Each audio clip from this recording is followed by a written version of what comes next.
governantes invisíveis e sociedades secretas, desvendando os mistérios do poder oculto. Olá, pessoal! Hoje vamos falar sobre um tema fascinante, inquietante e completamente fora do que você vê por aí na grande mídia.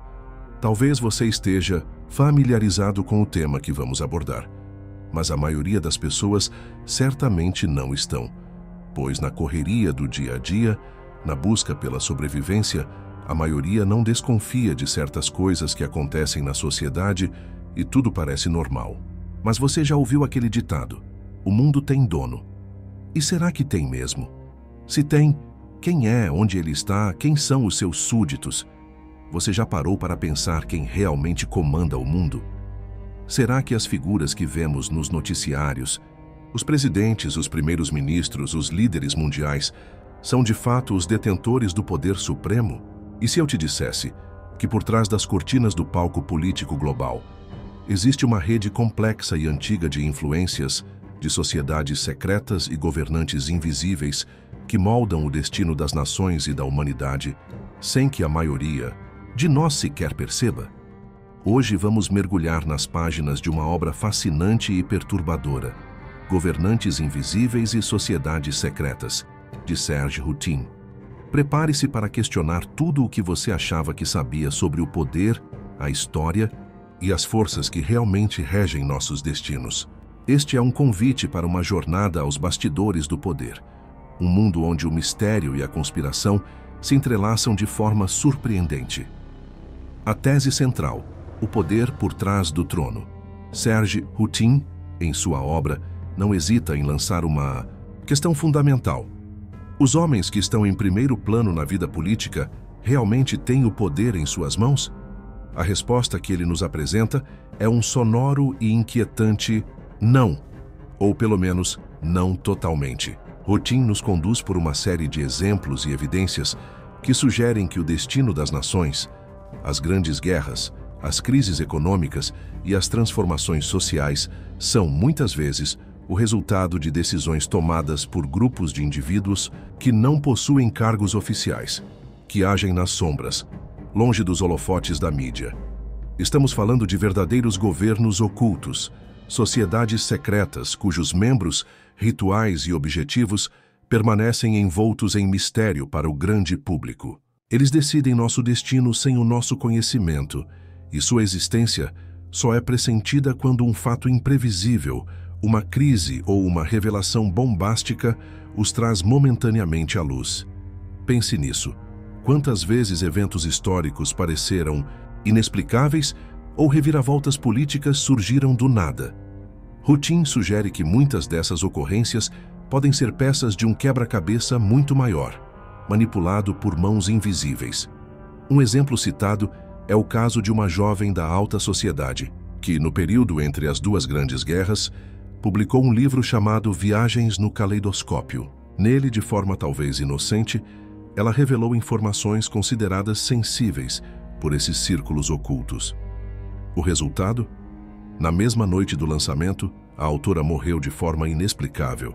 No dia seguinte, compradores anônimos adquiriram todos os exemplares na editora, e os poucos distribuídos no coquetel desapareceram. A imprensa? Silêncio total. Um aviso claro, segundo Hutin: é melhor não interferir nas ações ocultas de amos desconhecidos. A hierarquia do poder oculto e exemplos históricos. Mas como se estruturam essas sociedades?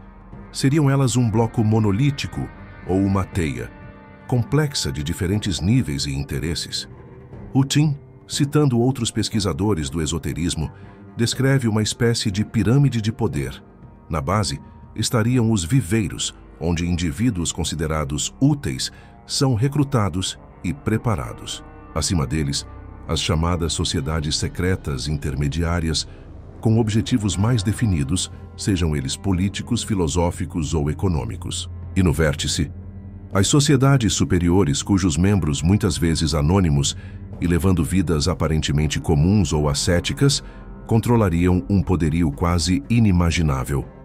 Figuras históricas enigmáticas como Cagliostro, conhecido por suas supostas habilidades mágicas e influência nas cortes europeias, ou o Marquês de Chef-de-Bien, um alto dignitário de ritos maçônicos primitivos e pouco conhecidos, são apontados como possíveis integrantes desses círculos. Chef-de-Bien descrevia os graus mais elevados de sua ordem como possuindo ensinamentos cuja magnífica simplicidade convida a adaptá-las a todos os graus do ano solar, sugerindo um conhecimento profundo e talvez ancestral.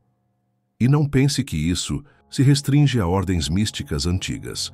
Rutin menciona a existência de uma ordem secretíssima, composta exclusivamente por israelitas de alta linhagem, os Bnai Brit, que teriam tido um papel de destaque nos bastidores da economia mundial já na primeira metade do século XX. É crucial notar como o autor ressalta que o erro comum é atribuir todas as conspirações a um único grupo. A realidade, segundo ele, é muito mais fragmentada, com uma miríade de sociedades desconhecidas, cada uma com sua agenda e esfera de influência. Um dos casos mais intrigantes é a descoberta, por Roger Liomoy, de uma vasta capela subterrânea sob a Torre de Gisors, na França. Gerard de Sade, em seu livro Os Templários Estão Entre Nós, sugere que este local poderia ter servido para iniciações de altos graus de sociedades secretas, talvez até mesmo ligadas à Ordem dos Templários, cuja supressão no século XIV é um dos grandes mistérios da história. A tentativa de silenciar a descoberta de Gisors, com acusações de mistificação contra Liomoy, apenas adensa o mistério. Maçonaria, Iluminados e o destino de Napoleão. Quando falamos de sociedades secretas e sua influência na história, é impossível não mencionar a franco-maçonaria e seu papel, por exemplo, na gênese da Revolução Francesa. Mas Rutin vai além, apontando para grupos ainda mais restritos e com poderes temporais temíveis, como os Iluminados da Baviera, fundados por Adam Weishaupt no final do século XVIII. A ascensão meteórica e o destino de Napoleão Bonaparte também são analisados sob essa ótica. Segundo algumas fontes citadas por Rutin, Napoleão não apenas foi maçom, mas também um alto dignitário de ordens ainda mais fechadas, como a Fraternidade Hermética de Luxor, que ele teria conhecido durante sua campanha no Egito, e a própria Ordem dos Iluminados, na qual teria alcançado o mais alto grau. Há relatos, inclusive, de sua cerimônia de iniciação.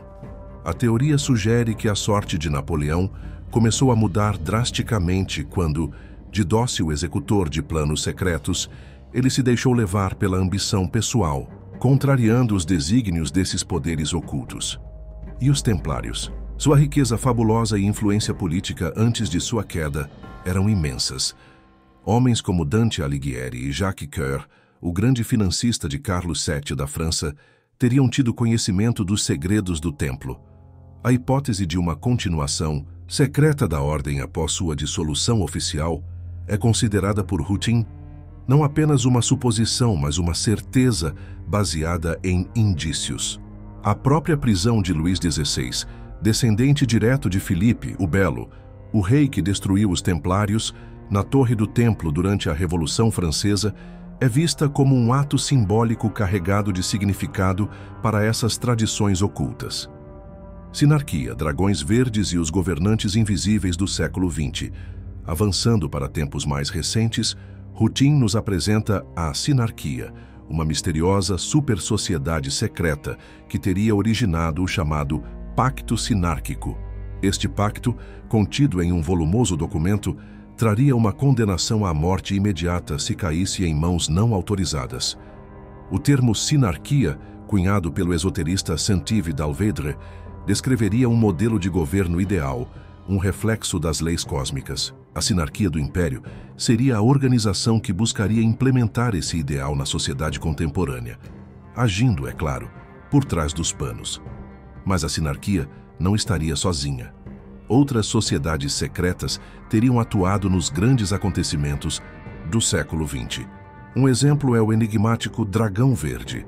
A atividade desta sociedade é vislumbrada, segundo Rutin, tanto nos meandros da Revolução Russa, onde um de seus supostos membros, o médico Badmaiev, conselheiro da família imperial e ligado a Rasputin, teve uma morte inexplicável, quanto no campo oposto, entre os grupos secretos que na Alemanha pós-Primeira Guerra preparavam a ascensão nazista. O livro As Sete Cabeças do Dragão Verde, publicado anos antes da guerra, já traçava de forma surpreendente o perfil de Adolf Hitler, sugerindo a influência do grupo de Thule e outras super-sociedades secretas em sua trajetória.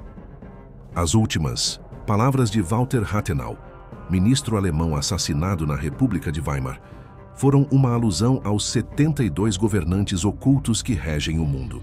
Muitos atentados políticos, inicialmente vistos como atos isolados, após investigações mais profundas, foram reconhecidos como execuções orquestradas, punições por desafiar ou obstaculizar o determinismo da evolução do mundo moderno, conforme ditado por essas forças.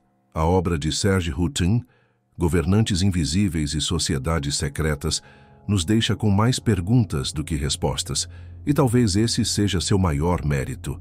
Ela nos força a olhar para além das aparências, a questionar as narrativas oficiais e a considerar a possibilidade de que a história, como a conhecemos, seja apenas a ponta do iceberg. Quem são esses governantes invisíveis? Quais são seus verdadeiros objetivos? Eles ainda operam hoje com a mesma força? São perguntas que ecoam através dos séculos, alimentando teorias, debates e uma busca incessante pela verdade por trás do poder. O que você acha? Deixe sua opinião nos comentários. Você acredita na existência dessas sociedades secretas e seu poder de influência? Que outros mistérios da história você gostaria de ver desvendados aqui no canal? Não se esqueça de curtir o vídeo, se inscrever no canal e ativar o sininho para não perder nossas próximas investigações.